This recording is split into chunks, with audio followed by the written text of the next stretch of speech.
Hello everyone. आज हम solution chapter का नेक्स्ट टॉपिक लेकर आए हैं, that is your colligative properties. Last video में हमने बात की थी एजियोट्रॉप्स के बारे में, तो आज हम बात करेंगे कॉलिगेटिव प्रॉपर्टीज़ के बारे में। तो कॉलिगेटिव प्रॉपर्टीज़ क्या होती हैं? कॉलिगेटिव प्रॉपर्टीज़ बेसिकली उन प्रॉपर्टीज़ को कहा जाता है जो कि डिपेंड करती हैं नंबर ऑफ पार्टिकल्स या फिर number of moles of solute पे।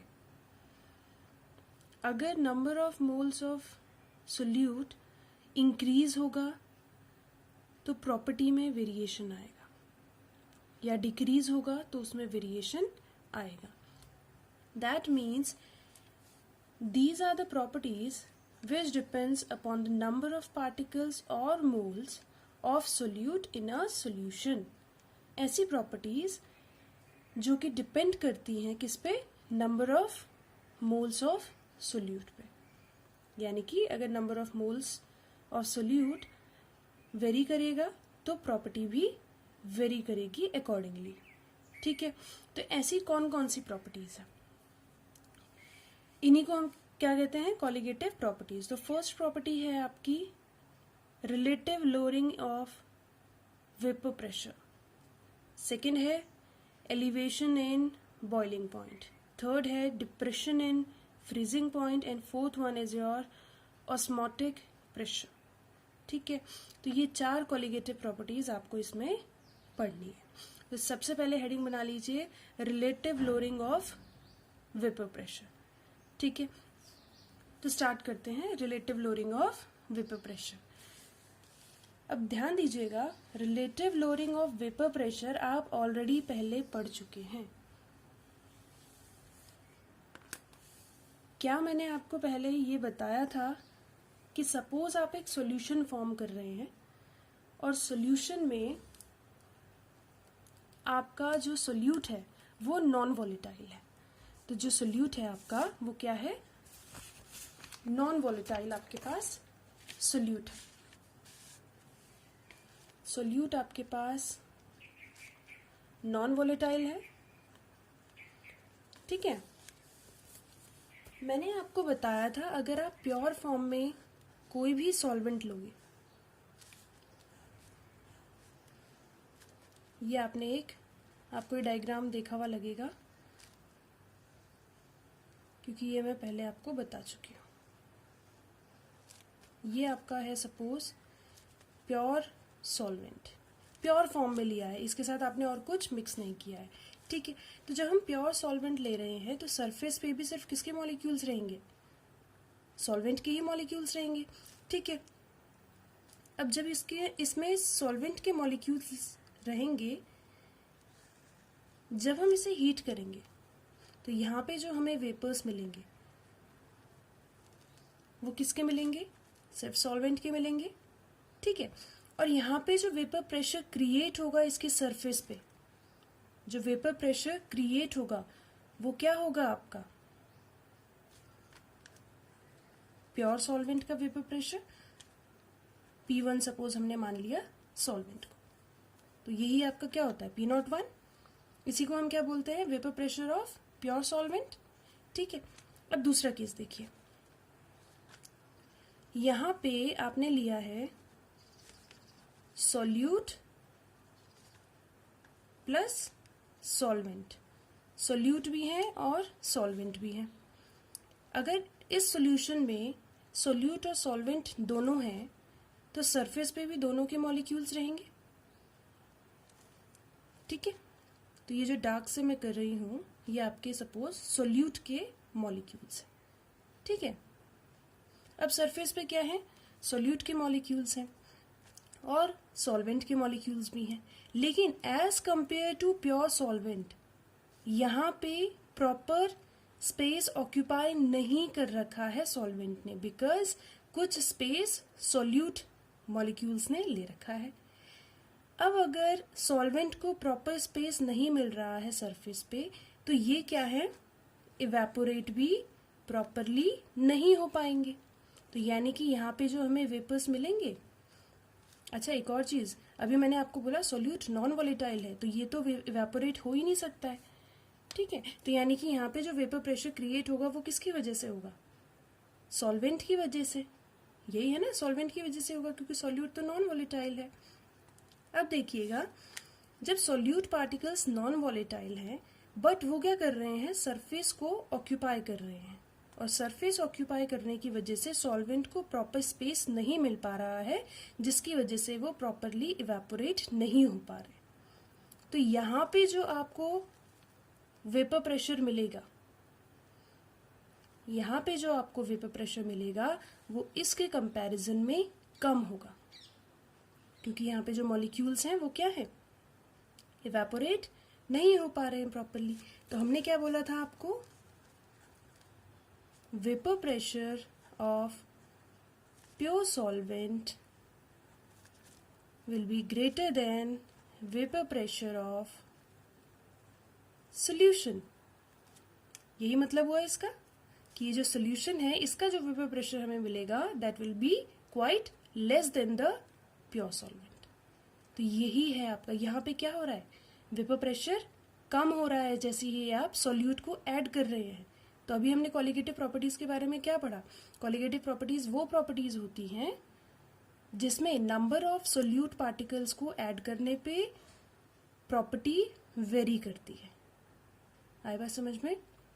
तो यही हम बात कर रहे हैं, जो कि आपकी फर्स्ट प्रॉपर्टी है, that is your relative lowering of vapour pressure. यानी कि वेपर प्रेशर में थोड़ी सी डिक्रीमेंट हमें मिल रहा है बाय एडिंग सॉल्यूट पार्टिकल्स, ठीक है। जैसे ही हम सॉल्यूट पार्टिकल्स और ऐड करते जाएंगे, यानी कि यहाँ पे अगर हम सॉल्यूट पार्टिकल्स और नंबर्स में ऐड करते जाएंगे, number of moles of solute हम इंक्रीज करते जाएंगे, तो वेपर प्रेशर और कम हमें मिलता जाएगा, ठीक है, क्योंकि सरफेस भी उतना ही लेता जाएगा, ठीक है। तो ये हो गया आपका relative lowering of vapour pressure, ठीक है। ये चीज हम ऑलरेडी पढ़ चुके हैं। अब इसके बारे में हम और थोड़ा देखते हैं। अब देखिए, as the number of moles of solute increases in the solution, its vapor pressure starts decreasing। जैसे जैसे आप number of moles of solute को इंक्रीज करोगे सोल्यूशन में, वैसे वैसे वेपर प्रेशर क्या होता जाएगा, डिक्रीज होता जाएगा, ठीक है। यही आपका क्या होता है, लोअरिंग ऑफ वेपर प्रेशर। अब देखिए, राउल्स लॉ में हमने क्या पढ़ा था, राउल्स लॉ के according partial pressure is directly proportional to your mole fraction. P1 याद रखिएगा, जो फर्स्ट कंपोनेंट है वो हम सॉल्वेंट के लिए ले रहे हैं, ठीक है। जो आपका फर्स्ट कंपोनेंट है वो क्या है, सॉल्वेंट। तो P1 क्या होगा आपका, पार्शियल प्रेशर ऑफ सॉल्वेंट, ठीक है। इतना आया समझ में?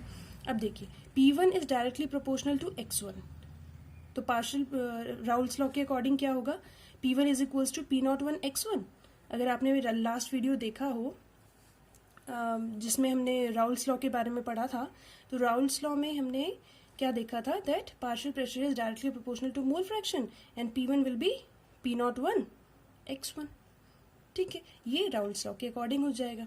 इसे हम मान लेते हैं इक्वेशन 1, ठीक है।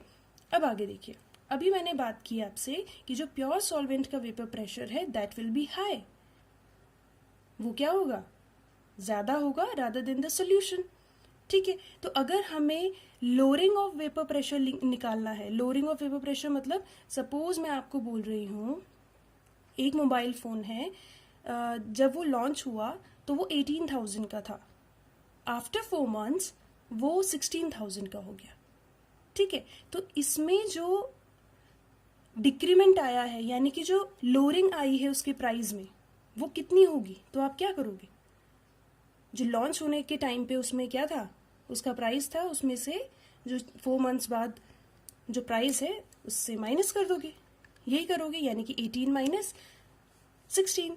तो यानी कि आप क्या बोलोगे, लोअरिंग कितनी आई है प्राइस में, लोअरिंग कितना आया है 2,000 का, ठीक है, क्योंकि लॉन्च होने के टाइम पे 18,000 था और आफ्टर 4 months इट्स 16,000, ठीक है।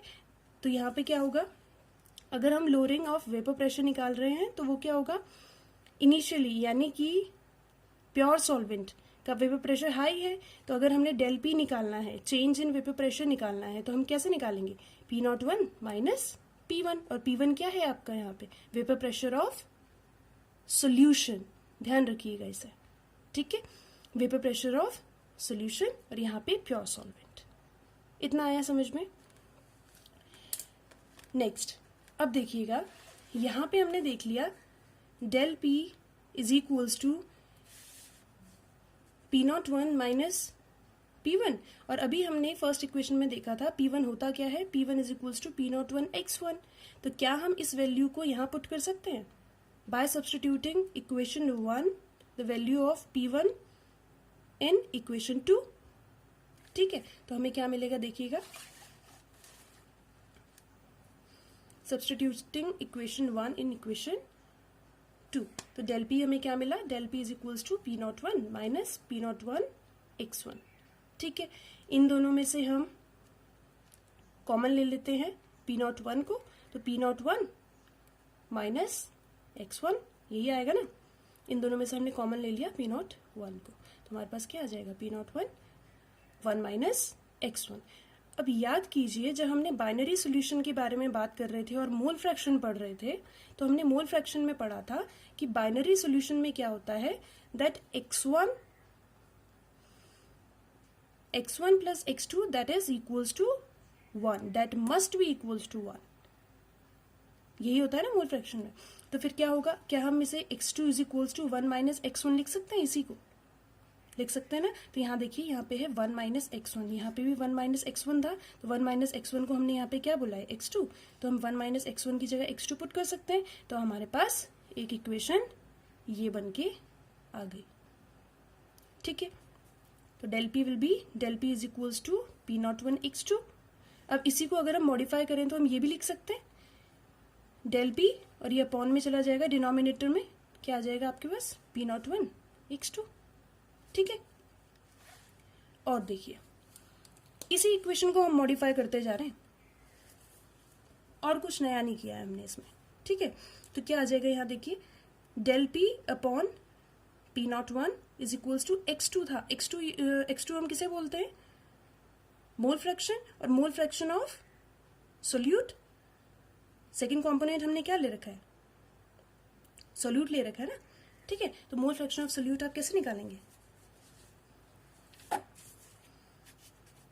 आपको पता है जब हम मोल फ्रैक्शन निकालते हैं, सपोज आपको मोल फ्रैक्शन निकालना है, मोल फ्रैक्शन ऑफ सोल्यूट निकाल रहे हैं, आप x2 निकाल रहे हैं, तो कैसे फाइंड आउट करते हैं आप, number of moles of solute upon total number of moles, और टोटल नंबर ऑफ मोल्स मतलब कितने इसमें कॉम्पोनेंट्स हैं, 1 और 2 कॉम्पोनेंट हैं, यानी कि सॉल्वेंट है और सोल्यूट है, ठीक है। यही होता है आपका क्या, मोल फ्रैक्शन, यही होता है आपका मोल फ्रैक्शन। अच्छा, एक और चीज, अगर आपको n फाइंड आउट करना है, n is what, number of moles, तो नंबर ऑफ मोल्स के लिए आपको फॉर्मूला बहुत अच्छे से पता है, क्या होता है,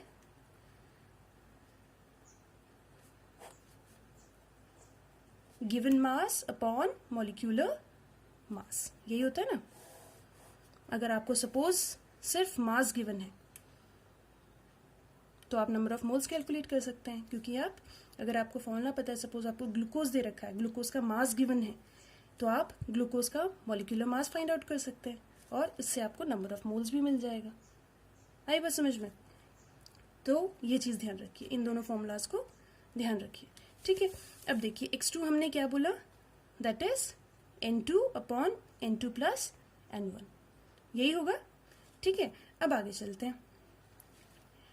अभी हमने इक्वेशन 2 में, यहां देखिएगा, इक्वेशन 2 में हमने डेल पी किसे बोला था, P01 माइनस P1, तो यही हम यहां पे पुट कर रहे हैं।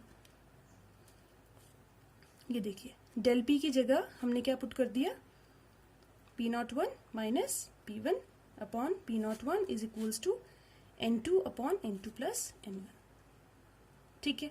इतना आया समझ में। अब देखिए, ये जिन्हें मैंने विद इन बॉक्स कर रखा है वो फॉर्मूलाज आप याद रखिएगा, क्योंकि उससे रिलेटेड आपके पास न्यूमेरिकल्स बनते हैं, ठीक है। अब देखिए, अगर यही सॉल्यूशन आप डाइल्यूटेड फॉर्म में ले रहे हैं, डाइल्यूट सॉल्यूशन का क्या मतलब होता है? डाइल्यूट सॉल्यूशन का मतलब ये होता है कि आप सॉल्वेंट एक्सेस में ले रहे हैं। सॉल्वेंट एक्सेस में ले रहे हैं तो नंबर ऑफ मोल्स भी क्या होंगे सॉल्वेंट के? एक्सेस में, यानी कि N1 आपका will be very large than N2। ठीक है, आपने N1 किसे लिया है? N1 क्या होगा आपका? Number of moles of solvent. अगर आप डाइल्यूट सोल्यूशन ले रहे हैं, डाइल्यूट सोल्यूशन मतलब आपने सॉल्वेंट की क्वांटिटी को एक्सेस में लिया है, और जब आप सॉल्वेंट की क्वांटिटी को एक्सेस में लेते हैं तो उसके नंबर ऑफ मोल्स भी एक्सेस में हो जाएंगे। ठीक है, तो N1 will be greater than N2। ठीक है, hence neglecting N2 in the denominator, तो यहाँ पे आप इस डिनोमिनेटर में क्या करोगे? N2 को नेग्लेक्ट कर दोगे। N2 को नेग्लेक्ट क्यों कर रहे हैं आप? क्योंकि N2 बहुत ही कम क्वांटिटी में है एज कंपेयर टू N1। ठीक है, तो उसका एडिशन का कुछ खास फर्क नहीं पड़ेगा। ठीक है, तो आगे चलते हैं। Hence neglecting N2 in the denominator, तो आपके पास यही इक्वेशन क्या बन के आ जाएगी? P01 minus P1 upon P01 is equals to N2 upon N1। इतना आया समझ में? याद रखिएगा, लेकिन ये केस किसका है? सिर्फ डाइल्यूट सोल्यूशन का। ठीक है, तो ये क्या हो गया आपका? N2 upon N1। फाइन। अब देखिए, अभी मैंने आपको बताया अगर आपको नंबर ऑफ मोल्स निकालने हैं किसी के भी, तो आप किस तरीके से निकाल सकते हैं? गिवन मास अपॉन मॉलिक्यूलर मास, यही होता है नंबर ऑफ मोल्स का फॉर्मूला।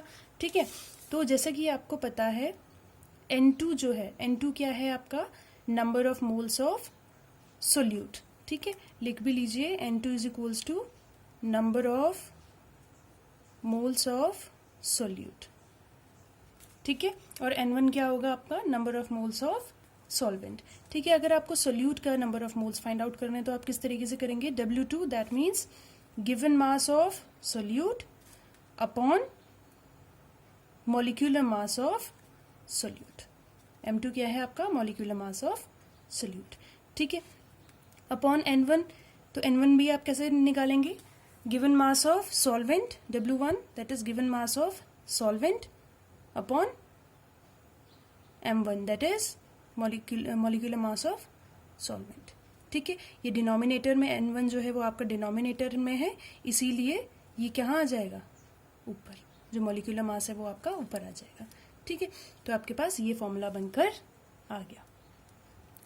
इन 3 फॉर्मूलाज को आप ध्यान रखेंगे क्योंकि इसी से रिलेटेड आपके न्यूमेरिकल्स फ्रेम होते हैं। ठीक है, ये था आपका relative lowering of vapour pressure. ठीक है,